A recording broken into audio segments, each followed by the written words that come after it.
what do you think they will do in the winter to get a good rotation for 2024?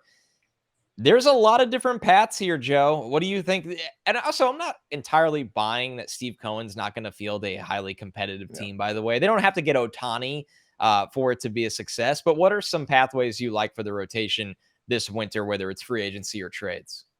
Well, one thing I'll say is I have a lot of doubt they're going to sign anyone that gets a qualifying offer. I think based on how they're operating right now and where they're trending with their draft pick, which we can talk about in any episode in the next 2 months about where their draft picks landing. And I don't think they're going to be wanting giving up draft picks at any point. So if someone has a qualifying offer attached to them, I would probably cross them off the Mets list.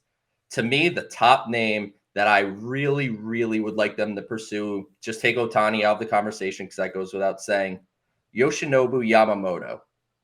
Going back to the Japanese market, this time Yamamoto's trending towards getting his third consecutive Sawamura Award, which is the NPB version of the Cy Young. He's slated to be the Triple Crown, so take wins, ERA, strikeouts in those categories. He's profiles better than Kodai Senga did. Like, he might double Kodai Senga's money. And we've seen the success that Kodai Senga has had here with the Mets.